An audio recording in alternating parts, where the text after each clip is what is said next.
प्रत्येकाच्या घरामध्ये मुली आहेत, मुलगे आहेत आणि अशा वेळेला अतिशय धक्कादायक, निषेधार्ह आणि अशा पद्धतीने निर्घृण असा हल्ला या मुलीवरती करून तिच्यावरती अत्याचार देखील केलेले आहेत. पोलिसांनी आरोपीला पकडलेलं आहे, परंतु प्रश्न दोन आहेत. एक म्हणजे शिक्षा तर कडक झाली पाहिजे, पण ती उच्च न्यायालयात आणि सर्वोच्च न्यायालयात पण टिकली पाहिजे.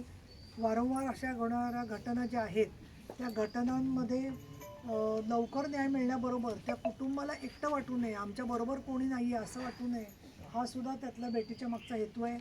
त्यामुळे शरद सोनावणे तर अनेक वर्षे इथे काम करतायत, आमदार आहेत, त्यांचंच एक गाव आहे.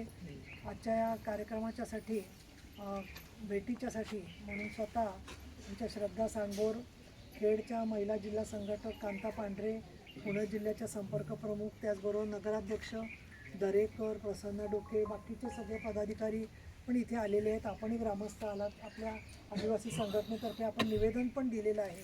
आणि याच्यामध्ये मला तर 2-3 गोष्टी वाटल्या, त्या मी बोलले की एकतर पोलीस अधीक्षकांनी चांगलं काम केलेलं आहे. त्यांनी ताबडतोब 2-3 दिवसामध्ये सगळं पुढच्या कामाला वेग दिलेला आहे आणि लवकरात लवकर चार्जशीट त्याच्यात दाखल होईल आणि शिक्षासुद्धा आरोपीला 100% होईल फाशीची.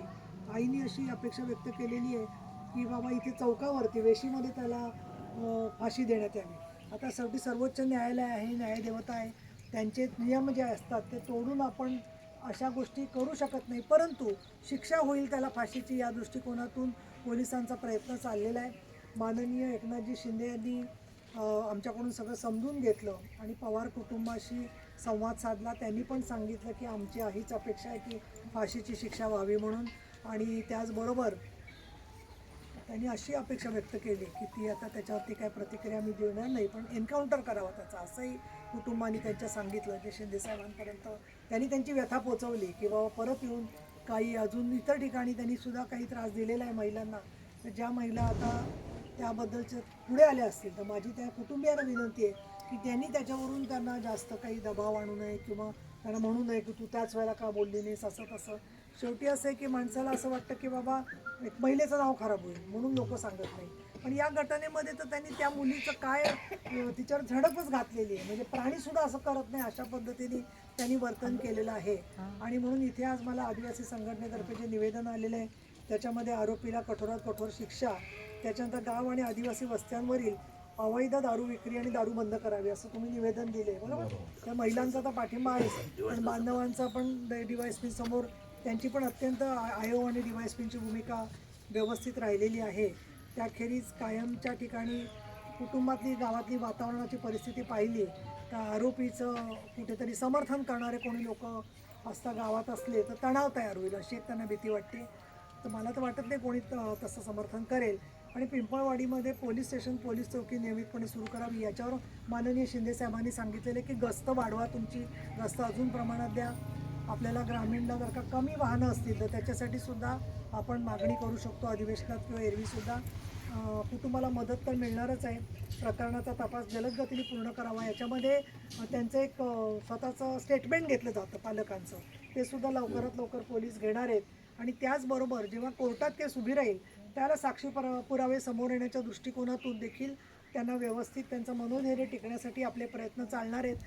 परंतु आरोपीचं वकीलपत्र पुणे जिल्ह्यातल्या किंवा बाहेरच्या कुठल्याही वकिलांनी घेऊ नये अशी आमची अपेक्षा आहे. कारण कायदा सहाय्य कमिटीतर्फे एक वकील अगदी एखादा कसाबसारखा आरोपी असेल त्याला मिळत असतो, पण इथे काय होतं की निष्णात वकील जर का त्याला मिळाला तर त्याच्यातून फाटे फोडले जातात. आणि म्हणून मला असं वाटतं की आपल्या आदिवासी बांधवांची सुद्धा जी अपेक्षा आहे ती पूर्ण त्याच्यामध्ये होईल की आरोपीला वकील मिळता कामा नये, कोणी त्याचं समर्थन करता कामा नये आणि अशा घटना घडू नयेत या दृष्टिकोनातून मी एक फार मोठी जबाबदारी पिंपळवंडीतल्या ग्रामस्थांना टाकते.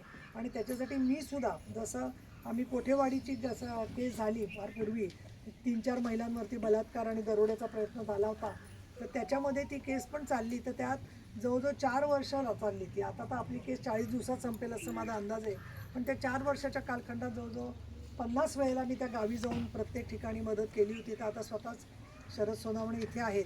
तर पिंपळवंडी पॅटर्नमध्ये महिलांच्या बरोबरच खरं तर पुरुष वर्गाने पुढाकार घेतला पाहिजे की ज्यात 25,000 असेल तर निदान 1,000-1,200 स्वयंसेवक आपल्याला असले पाहिजेत. माननीय शिंदेसाहेबांनी सांगितलं आहे की हे जे माणसं पुढे येतील त्यांचं एखादं ग्रामसुरक्षा दल करून त्यांची गस्त, म्हणजे पोलिसांच्या गस्तीच्या बरोबर तुमच्या बीट जो हवालदार आहे त्या बीट हवालदाराबरोबर कोऑर्डिनेट करून त्यांनी त्याच्यात सहभागी होणं आणि कुठेही मात्र पोलीस पाटीलांच्या बरोबर त्याचा समन्वय होऊन कोण कधी तिथे ड्युटी करणार हे बघून त्याच्यात जर का आपलं लक्ष राहिलं तर योग्य त्या गोष्टी आपल्या पोलिसांपर्यंत पोहोचवणं आपल्याला शक्य होईल. अर्थात पूर्वीच्या तंटामुक्त समित्यांमध्ये गडबड होऊन थोडंसं तंटामुक्त समित्यातलेच लोक तंटा करायला लागले. अशा पद्धतीने या गोष्टी होता कामा नयेत आणि यासाठी म्हणून त्याचे नियमसुद्धा आपण ठरवून घेऊन माननीय साहेबांनी सांगितलेलं आहे की शिंदे साहेबांनी की पिंपळवंडीमधली ही जी घटना घडली या पार्श्वभूमीवर तशी घटना घडू नये म्हणून पोलिसांचा दरारा सगळीकडे कसा वाढवला जाईल या दृष्टिकोनातूनही त्यांनी त्यांना निर्देश दिलेले आहेत. आणि आज आपण सगळेजण आमची या ठिकाणी भेटीसाठी थांबलेले आहात. गावामागून गावं मध्ये मी जेव्हा जाते गेल्या 30 वर्षामध्ये अनेक गावांमध्ये भेटी दिल्या त्यापैकी मी तर असं म्हणेन 99% ठिकाणी शिक्षा झालेली आहे.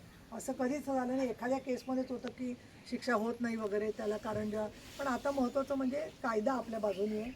DNA टेस्टमध्ये जे काही पुरावे समोर येतील त्यातून ते सिद्ध होणं शक्य होतं.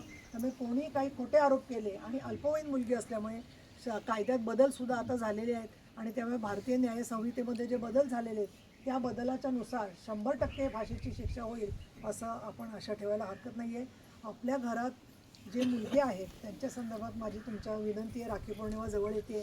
त्या सगळ्या पुढच्या पार्श्वभूमीवरती तुमच्या ओळखी तुमच्या निरीक्षणात कोणी जर का अशी माणसं असतील की जी सायबर क्राईममध्ये किंवा वेगवेगळ्या पद्धतीने मुलींचे काहीतरी अश्लील फोटो काढून काही करत असतील तर याच्यामध्ये तुमची नावं गुप्त राहतील. पण ती कशा पद्धतीने मोहीम घ्यायची याच्याबद्दल पण माझं सदानंद दाते साहेबांशी बोलणं झालेलं आहे आणि त्या दृष्टिकोनातून ही सुद्धा माहिती आमच्याकडे आली तर तुमची नावं गोपनीय राहून त्याबद्दलचा तपास पुढचा होऊ शकेल. आणि मला असं वाटतं असं जाळं आपण उभं केलं तर आत्तापर्यंत सगळ्या मार्केटमध्ये जुन्नरचा भाजीपाला प्रसिद्ध आहे. मुंबईमध्ये जुन्नरच्या लोकांनी पुढाकार घेतलेला आहे. जुन्नरचं म्हणजे प्रागतिक सगळं धोरण म्हटलं जातं. अशा वेळेला शिवरायांची भूमी तर आहेच आणि त्याच्यामुळे या शिवरायांच्या भूमीमध्ये महिला मुली सुरक्षित आहेत अशा पद्धतीचा एखादा लोकसहभागाचा पॅटर्न तयार करून त्यामधून जर का आपण काम केलं तर समाजातल्या सर्व समूहांना सुरक्षितता वाटेल. या दृष्टिकोनातून आदिवासी बांधव असतील इतर असतील सगळ्यांचं सामूहिक नेतृत्वातून आपण तो कार्यक्रम पण घेऊया. ती खऱ्या अर्थाने या छोट्या बालिकेला दिलेली श्रद्धांजली असेल. ती मुलगी तर परत येणार नाही आहे परंतु तिच्या आईवडिलांच्या दुःखात आपण सुखदुःखामध्ये सारखं सामील असू एवढंच मी आपल्याला सांगू शकते.